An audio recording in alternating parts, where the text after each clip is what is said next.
दोस्तों, अयोध्या के राम मंदिर में प्रभु श्री राम विराजमान हो चुके हैं। प्रधानमंत्री नरेंद्र मोदी ने 22 जनवरी को मुख्य यजमान बनकर मंदिर में श्री राम लल्ला की प्राण प्रतिष्ठा के बाद पीएम मोदी ने राम मंदिर परिसर में मौजूद लोगों के सामने 12 दिनों का व्रत खोला।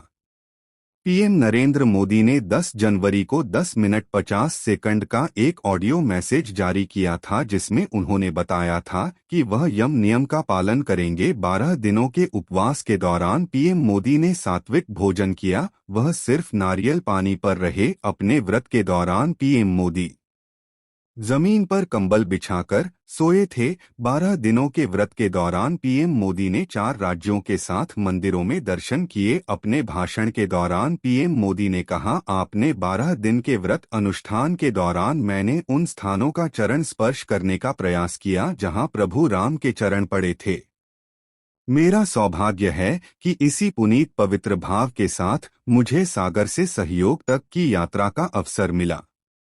यह जानते हैं, अपने 12 दिनों के व्रत के दौरान पीएम मोदी ने कि इन मंदिरों के किए दर्शन। प्रधानमंत्री नरेंद्र मोदी के व्रत की शुरुआत 12 जनवरी से हुई। इसी दिन पीएम ने महाराष्ट्र के नासिक में एक रोड शो किया। फिर उन्होंने शहर के पंचवटी क्षेत्र में गोदावरी नदी के तट पर कालारा मंदिर में दर्शन किए। प्रधानमंत्री ने जल पूजन और आरती की। राम भजन में भी शामिल हुए। रामायण के अनुसार भगवान राम, भगवान लक्ष्मण और देवी सीता अपने 14 साल के वनवास के 10वें वर्ष के बाद कुछ वर्षों तक गोदावरी के तट पर रहे थे। वीरभद्र मंदिर, आंध्र प्रदेश। इसके बाद 16 जनवरी को प्रधानमंत्री की तीर्थ यात्रा आंध्र प्रदेश के लिए पक्षी में हुई। यहाँ वीरभद्र मंदिर है। पीएम ने मंदिर में विशेष पूजा अर्चना की। उनकी भक्ति में लीन तस्वीरें भी वायरल हुई थी। रामायण मेले पाक्षिक का जिक्र मिलता है। माना जाता है कि इसी स्थान पर विशाल पक्षी जटायु ने देवी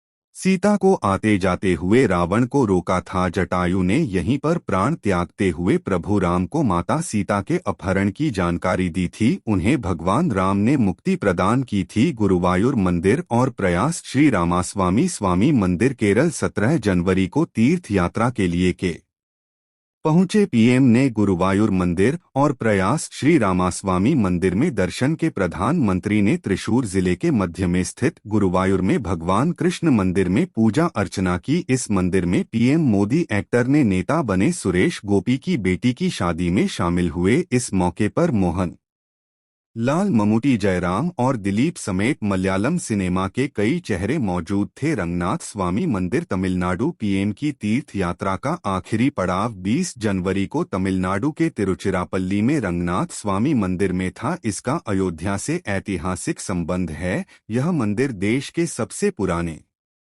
सबसे प्रतिष्ठित मंदिरों में एक है। इस मंदिर में भगवान विष्णु की सोई हुई मुद्रा में प्रतिमा है, जिन्हें श्री रंगनाथ स्वामी के नाम से जाना जाता है। वैष्णव साहित्य के अनुसार इस मूर्ति का संबंध अयोध्या से है। ऐसा माना जाता है कि भगवान राम ने विष्णु की प्रतिमा विभीषण को सौंपी थी और इसे लंका ले जाने का निर्देश दिया था। अविचल मुनादी में दरअसल इसके बाद पीएम ने अविचल मोड़ने के पास समुद्र तट पर भगवान राम के मंदिर में भी पूजा की। पीएम ने यहां पुष्पांजलि अर्पित की और योग भी किया। श्री को ठंडा राम स्वामी मंदिर में पूजा 20 जनवरी को ही पीएम मोदी ने श्री को ठंडा रामस्वामी मंदिर का दौरा किया, जो धनुषकोडी और अविचल मुनि की ओर जाने वाले रास्ते पर हैं। अयोध्या में प्राण प्रतिष्ठा से पहले प्रधानमंत्री मोदी ने रामलीला की प्राण प्रतिष्ठा के लिए 12 दिन का उपवास और जाप किया था। भगवान राम की प्राण प्रतिष्ठा के बाद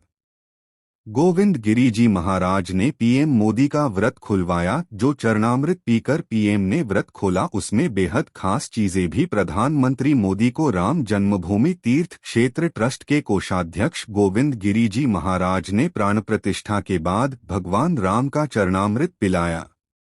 इस चम्मच चरणामृत में बेहद खास चीजें मिली हुई थी। इस चरणामृत में 5 मुख्य सामग्रियां मिली थी: दही, दूध, शहद, तुलसी जी। प्रधानमंत्री ने श्री राम लल्ला की प्राण प्रतिष्ठा से पहले 12 दिन के अनुष्ठान के दौरान उपवास जब और गाय की पूजा की। वे 12 दिन तक फर्श पर सोए और सिर्फ नारियल पानी पीकर फल खाकर रहे मोदी इस दौरान रामायण से जुड़े 4 राज्यों के साथ मंदिरों में दर्शन पूजन भी करने गए। इस महान तप के बाद भोपाल आया जब पीएम मोदी ने 140 करोड़ भारतीयों की ओर से राम लल्ला की प्राण प्रतिष्ठा में मुख्य यजमान कार्ड आहे निभाया। सारे कार्यक्रम संपन्न होने के बाद मोदी ने अपना उपवास तोड़ा। राम जन्मभूमि तीर्थ क्षेत्र ट्रस्ट के कोषाध्यक्ष गोविंद गुरु जी महाराज ने मंच से कहा कि हमने तो पीएम से बस 3 का उपवास करने के लिए कहा था, लेकिन उन्होंने 12 दिन का उपवास रखा। स्वामी गोविंद गिरी ने कहा कि हमने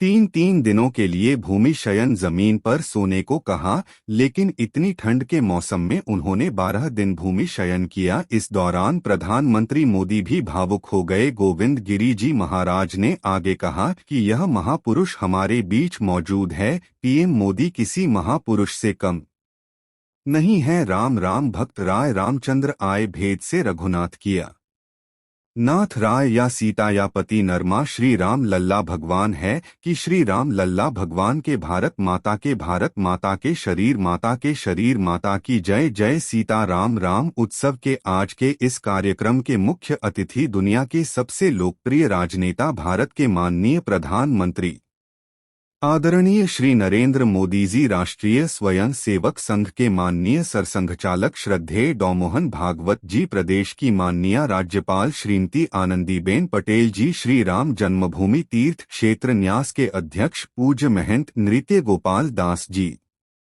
श्री राम जन्मभूमि तीर्थ क्षेत्र न्यास के कोषाध्यक्ष स्वामी गोविंद देव गिरी जी, महासचिव सम्मानीय चंपत राय जी, देश के कोने कोने से यहाँ पर पधारे पूज्य संत जन, अपने अपने क्षेत्र के नेतृत्व देने वाले सभी उपस्थित महानुभाव, राम महोत्सव के इस पावन पर्व के अवसर पर आर्द्र प्रधानमंत्री जी का मैं आप सब की ओर से हृदय से स्वागत करता हूं, अभिनंदन करता हूं। इस अवसर पर पधारे राष्ट्रीय स्वयं सेवक संघ के सरसंघचालक आदरणीय डॉ मोहन भागवत जी का अन्य सामान आगत अतिथियों और महानुभावों का मैं हृदय से स्वागत करता हूं, अभिनंदन करता है। प्रो रामलला के भव्य दिव्य और 90 धाम बाजार में विराजने की आप सभी को कोटि कोटि बधाई। 500 वर्षों के लंबे अंतराल के उपरांत आज के इस चिर प्रतीक्षित मौके पर अंतर्मन में भावनाएं कुछ ऐसी हैं जिन्हें व्यक्त करने के लिए शब्द नहीं मिल रहे हैं। मन भावुक हैं। धन्यवाद।